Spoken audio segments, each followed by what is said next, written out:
A woman's first priority is how do I feed my family.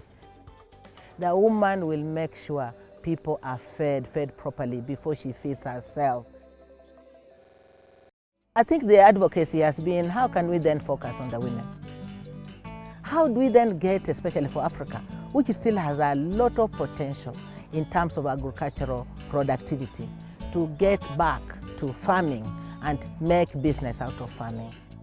Agriculture contributes only 38% of the GDP, and yet something like 80% of the Tanzanian population is engaged in agriculture. There's another statistic that over 70% of these farmers are women.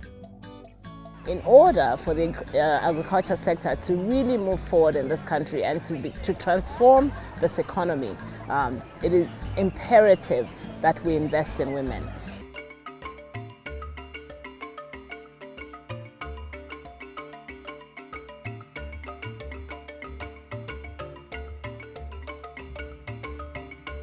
When you talk about economic activities for we Africans, you are talking of agriculture. And you can't talk of agriculture without land.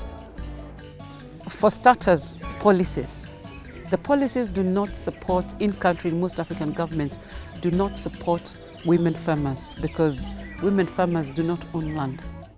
For Kenya particularly, women now can have land tenure. They can now inherit land because of our new constitution. But for much of Africa, that's not the case. Historically, women have been disadvantaged in terms of accessing finance, from traditional commercial banks and other financing infrastructure. The titling process is still way behind, and therefore they have no collateral to go and borrow money. Even if they don't own the land, we need to recognize and acknowledge that they are there mostly to feed their families. In order for us to really begin to address economic transformation through agriculture, we need to really take a close look at addressing the issues that affect women. So what we need, I think, in terms of our government is policy interventions that impact women farmers.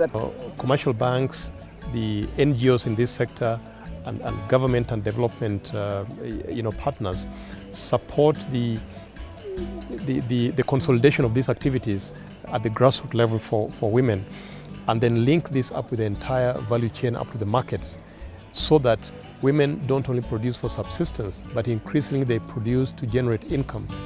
And I believe that it will be critical, therefore, that we strengthen the capacity of these non-state actors to really make a case for the increased support of women farmers. If you want to empower a woman, you empower the nation.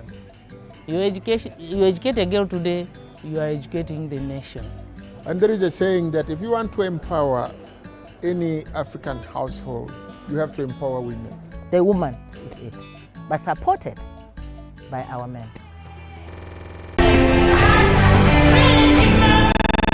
My name is Dorothy Diodu, and I want to show you what I've been doing to produce quality compost in Ghana here.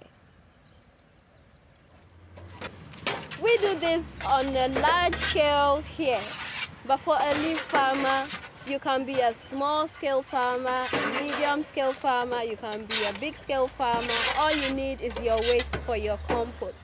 It doesn't necessarily need to be very big.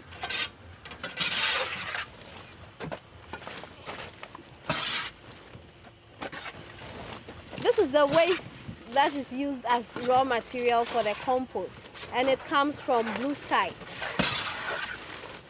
Blue Skies is an agro-processing company that processes fruits into fruit salads and fruit juice. And you can see from the waste we have some pineapple, we have some pawpaw, and we have some mango peels all mixed together. I want to show you the other ingredients we used in our compost. This is from pineapple, is pineapple crown. We have the cardboard here. We have our wood shavings here. Then we have our poultry manure as well, all mixed together in a pile form to give us a compost pile. If your materials are both wet and dry, then put your dry materials down first and then the wet materials will be on top of the dry materials, so that the dry materials can absorb the moisture from the wet materials. Putting in different ingredients as you are bringing together microorganisms from different sources all mixed together, and it gives you a very rich compost at the end of the whole process. Gone through. Without compost, you wouldn't have seen them as beautiful as they are.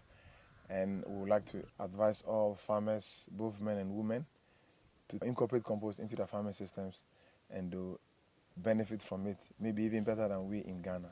So for the leaf farmer, composting should always be the best form of reusing the waste created on your farm.